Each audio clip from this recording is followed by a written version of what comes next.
esta imagem que está aqui já não é dele jovem, isto foi uma imagem que eu arranjei porque ele, para dizer que no fundo ele andava sempre à batatada lá com o pessoal, não é? E esta imagem por acaso, estou a ver quem é este, não sei se reconhecem na foto, mas este é o Jackie Chan. Não sei se alguns poderão não saber, mas o Jackie Chan era um dos duplos, um dos homens que o Bruce Lee usava, não é? E entrou em mais que um filme dele, e também no Fists of Fury e no Enter the Dragon. E, no Enter the Dragon o Bruce Lee até chegou a magoá-lo.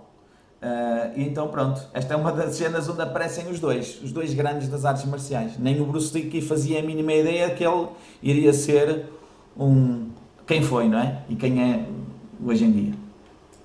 Engraçado.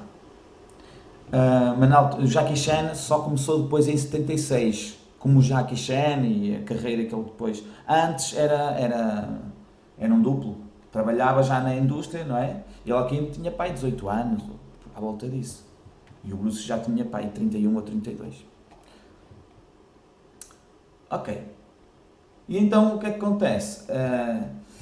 Na primavera de 59, ali participou numa luta. Ora bem, ele andava sempre à pancada, não é? Só que chegou a uma altura que estava a atingir um limite, não é? E nesta, ele espancou o filho de uma temida família das tríades, as tríades chinesas, não é? E aquilo não era brincadeira, não é? Os seus pais ficaram a saber através da polícia que o oponente do Bruce Lee tinha antecedentes criminais e havia a possibilidade de que o seu gangue atacasse Bruce Lee. Portanto, a coisa estava a ficar preta para o lado dele. E o Bruce Lee era destemido, ele não tinha medo de nada. Aliás, há um filme menos conhecido sobre a vida de Bruce Lee, com a família, e conta um bocadinho essa parte também da irreverência dele e de andar sempre à pancadaria com o pessoal. E ele, lá está, não tinha medo. E não ter medo, às vezes, pode ser perigoso. Quem tinha medo eram os pais dele e, portanto, chegou a uma determinada altura, já com 18 anos, para evitar mais problemas, e eles enviaram-no para os Estados Unidos. Até porque o Bruce Lee, na altura, já tinha lá, o pai dele tinha lá gente conhecida, e o Bruce Lee também já tinha lá irmãos. O Peter, que é o irmão mais velho, e a Agnes já viviam nos Estados Unidos. E, portanto, não foi assim tão difícil ir para lá, não é? Já havia ligação. E por isso, e cá está ele, estão a ver? E ele e a Agnes, em 59, então ele foi para São Francisco. Portanto, foi para o sítio onde ele nasceu. Ok? 18 anos depois, lá voltou ele. Bem dizia a mãe dele que ele era o que viria para retornar. E cá está ele em São Francisco. E aqui temos outra fotografia dele em São Francisco, vê-se pelos carros que estamos na década de 50 ainda, não é? São os carros típicos daquela altura, embora a foto aqui já esteja a cores. E sabemos que estamos em São Francisco, tem aqui a Coit Tower, que é das imagens de marca de São Francisco. Pronto, ele chegou lá com $100 no bolso. Claro que $100 na altura valia muito mais do que agora, mas não era assim muito dinheiro. Mas ele safou-se. Olha, gente, cortem aí o som. Gente, cortem o som que está a passar barulho para aqui, ok? E então, 18 aninhos, estava ele em São Francisco. E em São Francisco teve que trabalhar, não é? E fez o que tinha que fazer.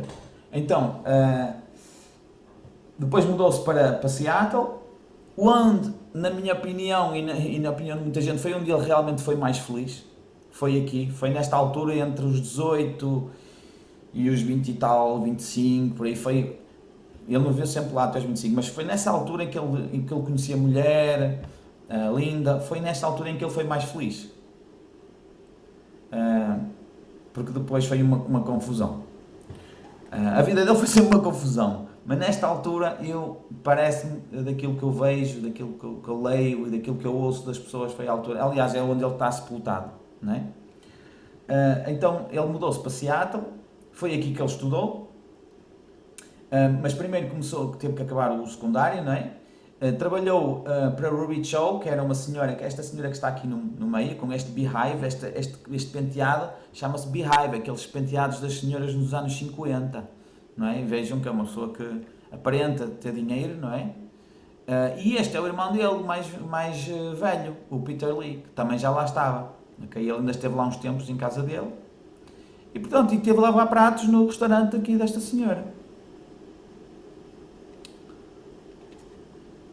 E então, foi depois, nesta altura, que ele começou a ensinar. Portanto, ele chegou lá com 18 anos e começou logo a ensinar. Até porque eu já tinha anos e anos de artes marciais, não é? Porque ele começou pequeno. Ah, Além de que absorvia tudo muito rápido. Portanto, imaginem, ele tinha 18 anos, mas já estava a ensinar. E então criou aquilo que na altura ele chamou de Jun Fan Kung Fu, que é basicamente o nome dele, o Kung Fu de Jun Fan. Ok? Que é o nome dele, não é? E então este senhor que está ali na imagem, ele morreu agora, pá, o ano passado, há 2 anos. Ele ainda morreu há pouco tempo, foi o Jesse Glover, foi o primeiro aluno do Bruce Lee. E agora reparem, de cor negra. Bem, se os chineses, na altura o que vale é que não havia internet. Porque se os chineses já lhes fez confusão que ele aprendesse Kung Fu, agora ele vai para os Estados Unidos e começa a ensinar o Kung Fu a toda a gente. Negros, brancos, japoneses, toda a gente. Aquilo para os chineses e para o Ip Man na altura não foi fácil de engolir. Ok? Não foi fácil de engolir. Nós agora não temos essa noção porque isto hoje está tudo. O racismo continua, não é? Mas isto está muito diluído. Hoje em dia nós nem conseguimos ter uma ideia do quão irreverente e à frente o Bruce Lee foi. Em pequenas coisas, também nestas pequenas coisas, de começar a ensinar, para ele era tão evoluído, como é óbvio, que nós agora vemos isso como uma coisa normal, mas, alguns pelo menos, mas para ele era absolutamente normal ensinar um preto ou ensinar um branco, ou ensinar um japonês ou um amarelo, o que quer que fosse, não é? Mas na altura não era. E ele também teve muitos problemas por causa disso. E eu acho que uma grande parte dos problemas do Bruce Lee na vida dele foi exatamente isto: mostrar que somos todos iguais. E mostrar que os chineses conseguiam como os americanos. Só que tentou mostrar, sendo chinês, num país de americanos, numa altura em que as coisas eram muito diferentes. Ainda são, na altura era muito pior, muito pior. Então, o Jesse Glover foi o seu primeiro aluno. Ele abriu a sua escola na Chinatown, em Seattle. Agora, a escola dele, nesta primeira escola, agora é um restaurante chinês. E cá está, Junfan Kung Fu Institute. Este senhor aqui é o Taki Kimura, ainda é vivo, tem agora 96 ou 97 anos. E foi o guardião lá da campa dele em Seattle. Foi e é, que eu saiba. E reparem, ele na altura tinha 18 anos, o Taki Kimura já tinha para aí 36, tinha para aí o dobro da idade dele. Ok? E o Taki Kimura é japonês, estão a ver? Agora estava a falar de uma pessoa de raça negra, agora eu estou a falar de um japonês. Para ele, era tudo pessoas, seres humanos, não é? E é engraçado, se vocês ouvirem o Taki Kimura a falar, ele na altura, o Taki era uma pessoa um bocado... Sofria também o estigma de ser japonês nos Estados Unidos, não é? E foi o Bruce que lhe disse: não tens nada que sofrer com isso. Tu tens valor, tens que viver de acordo com o valor que tu tens. Não te deixes levar por aquilo que os outros te dizem, não é? Portanto, veste direito, comporta-te direito como um ser humano que és. Pronto. E foi uma pessoa que ficou muito ligada e que deve muito ao Bruce Lee, não só por aquilo que aprendeu das artes marciais, mas do resto. Acho que ele levantou-lhe muito a moral como ser humano. Pronto, e cá está o Bruce Lee, sempre ligado aos livros. Ele tinha uma coleção de livros em casa dele enorme e quando esteve doente aproveitou também essa coleção. E ele terminou o secundário lá em Seattle e depois matriculou-se na Universidade de Washington, também lá em Seattle, porque estamos a falar do estado de Washington. E reparem, estudou filosofia, não era ao acaso que ele era filosófico, ele gostava muito de Krishnamurti e muita gente da filosofia. estudou teatro, portanto, ele já tinha a escola toda lá de Hong Kong, mas depois ainda foi estudar teatro, não é? E estudou psicologia. E não foi por acaso que ele depois acabou por não só entrar nos filmes, mas fazer os seus próprios filmes, não é? Porque a partir do segundo foi ele próprio, o próprio realizador dos seus filmes. Portanto, ele não fazia só a parte de ator ou de coreógrafo, ele dirigia os filmes, ele realizava tudo, a partir de uma certa altura. E isso foi-lhe dado por esta experiência toda desde pequeno. Ele não aprendeu só artes marciais, como vocês estão a ver. Às vezes as pessoas esquecem-se disso. E cá está outra vez a dança. Estão a ver? Uma pessoa multifacetada. Ele continua o seu gosto pela dança, continua a ensinar e isso manteve-se sempre a par das artes marciais. No entanto, aquela ideia de fazer com que as artes, aquela ideia que ele tinha de levar o Kung Fu a toda a gente, eu acho que ele nunca teve essa ideia em relação à dança. Okay? Até porque nesta altura a ideia dele era abrir ginásios ou academias pelos Estados Unidos todos. Depois é que ele percebeu que os filmes eram mais tarde, é que era uma maneira melhor ainda de levar isso a toda a gente. Mas na altura a ideia dele era fazer através das artes. Através de criar academias. Olha, cá está ele. Em 1963, por aí, com a sua aluna na altura, Linda Lee, a Linda Cadwell, que foi, depois casaram, não é?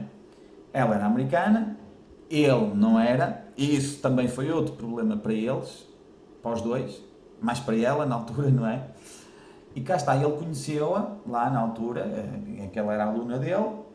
É giro porque há vários filmes e documentários em que ela explica como é que eles se conheceram, e houve uma altura em que ele estava-lhe a mostrar uma rasteira, um throwdown, e quando ele levou ao chão, olhou para ela e disse-lhe se ela queria ir ao como é que se chama aquele restaurante? Spin Needle? Não, Needle. Acho que é The Needle. Agora esqueci-me o nome. Mas acho que é The Needle, porque é como uma agulha. É um restaurante lá em Seattle muito conhecido. E ele ainda existe. Aquilo é um luxo. E ela disse-lhe, mas o quê? Com os alunos? E ele, não, só tu e eu. E ela aí percebeu que havia aí coisa, não é? Que afinal aquilo não era só um encontro de amigos. Havia lá, se calhar, outras intenções. Reparem que eles eram muito jovens. Ela tinha 19 anos, ele tinha 23. Ok? E pronto, lá